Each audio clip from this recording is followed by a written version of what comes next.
Hello and welcome to the Boss House. My name is Bo and I am trying to get out of about $22,000 worth of debt as part of a blended family who does not share bank accounts.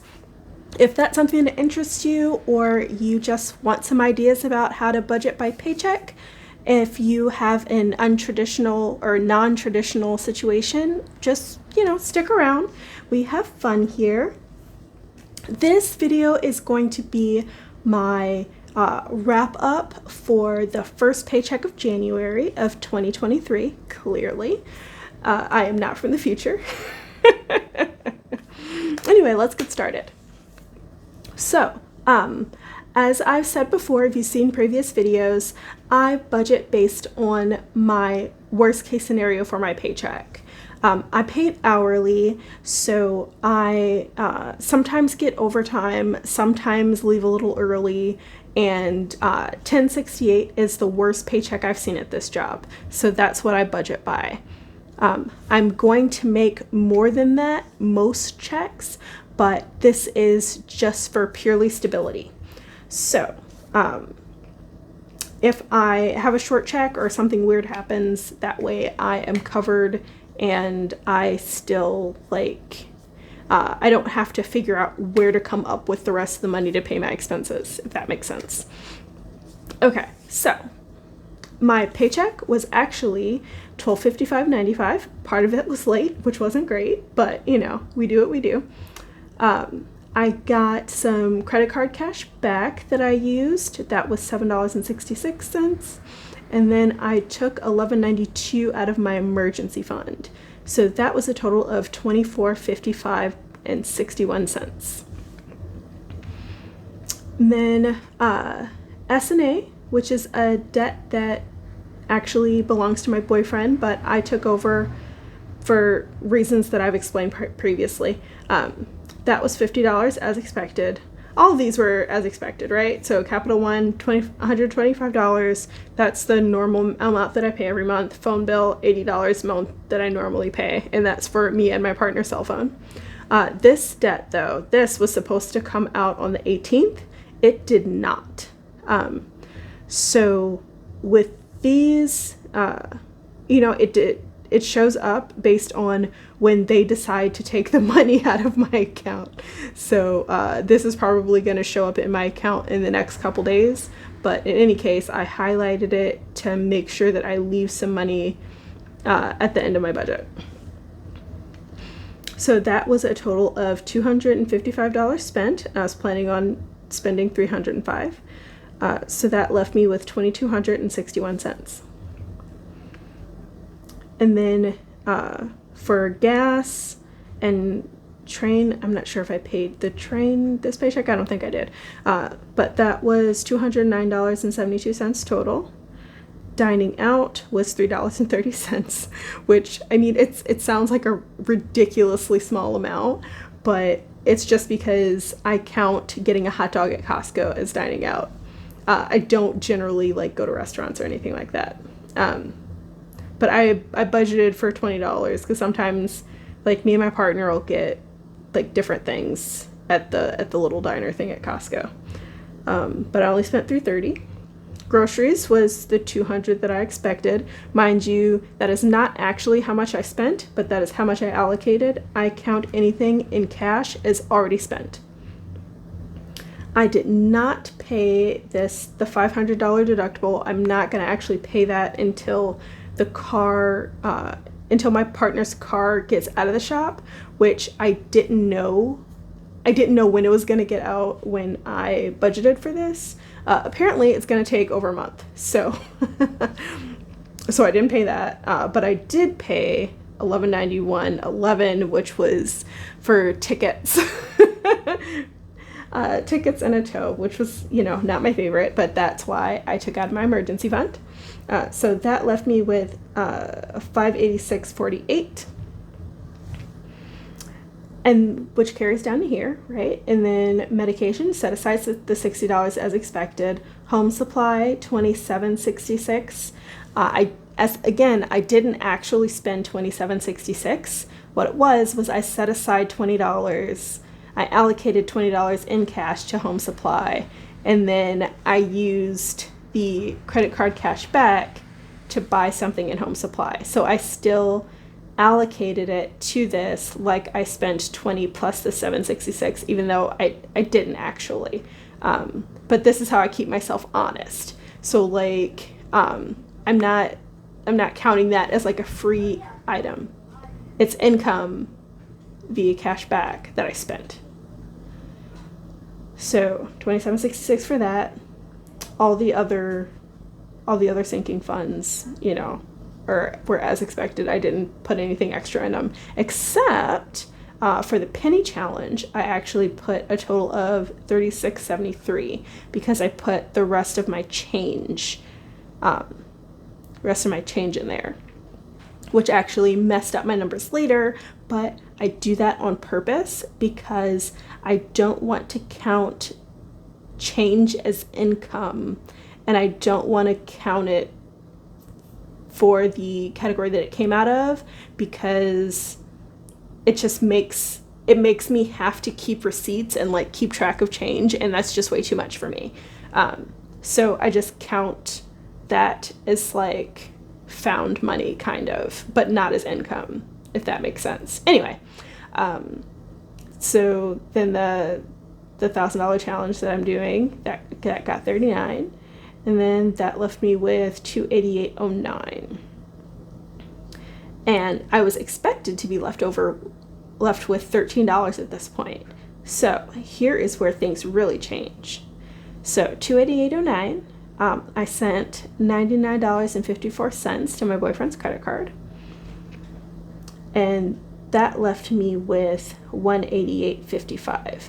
I know I explained it in my previous videos, but just to be 100% clear, I took on a few of my partner's debts because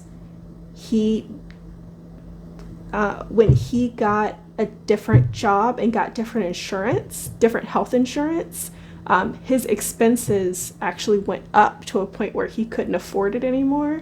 And also, he's not as disciplined as I am with budgeting, and he struggles with it a lot. So I agreed to take those on, and I am going to pay these off within a couple years, so that I can get on with my own stuff. But anyway, that's really neither here nor there. So $99.54 to Chase, and then that left me with $188.55. And then I sent $138.55 to subscriptions. And that is because at this point, this would mean that my subscriptions are basically fully funded. So I won't be putting more in there. I won't be putting any more in subscriptions until I start paying for my subscriptions. And then I'll go back to putting in $35 every month until I reach my fully funded amount, which is $408. And then I'll stop again. That I can make more sense of it when we look at the schedule. But anyway, so I sent $138.55 extra to subscriptions. I just transferred that, and then $10 to my emergency fund. So that left me with $40. Now, I know what you're thinking, right? I didn't pay this bill, and this is $50, not $40. So I shouldn't have sent anything to my emergency fund, or I should have put $10 less in subscriptions. And I get that. However, I actually have $50 left over because this extra money that was in my penny challenge, the extra $10, that actually came from change that was not allocated. So I actually do have $50, but I counted as 40 because found change as an income. So to pull that extra $10 out later to pay for this bill is not actually like hurting anything, because the money is there. It's just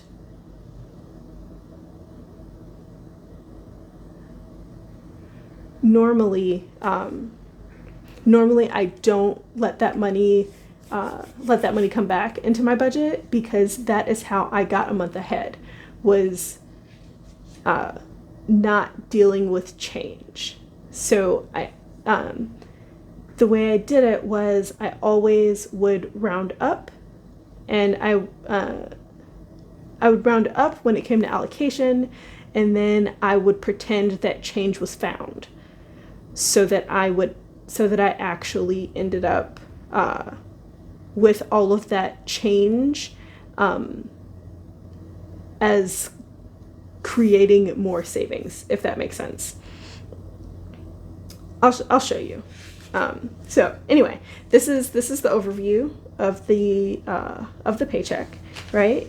And then we go to the actual expenses. And if you look at the bottom, you can see I actually have $50.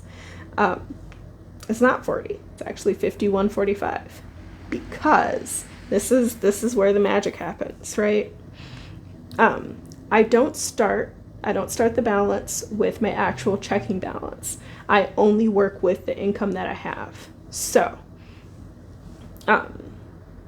all of this, and I went through this in the last video through the initial transactions here. And then when we get down, you see this is how I decided how much was going to go to the other things. And you see there's the deposit from the cash back. We counted that, but you see nowhere in here is the change. That was tracked here. So it was counted as income right here, but it's not counted as income in my budget, if that makes sense. So I actually do have this money. I actually do have $50, and that is going to be saved over for the next paycheck, so that I can pay this bill. So yeah, I count it as, I call it saving by accident. Mostly because I don't trust myself to keep track of change. I think it's way too much work. And also, my partner uses my cash as well. So when he comes back, he does bring the receipt and he does bring the change. But what if a quarter falls out of his pocket? Or what if one of his kids gets a hold of his change and then there's no change? So that's why I don't want to count the change as income, or count which envelope it came from, because it just makes my life too complicated. I would rather just count it as found money, count it as magical money, and move on with my life, basically. So that is the overview of what I spent last check. I would like to chat more and explain more about my budget. However, I started this really late and the kids are gonna come home from school, so I gotta go. Thank you. I love you. I hope you have a great day on purpose. Have a good one. Bye.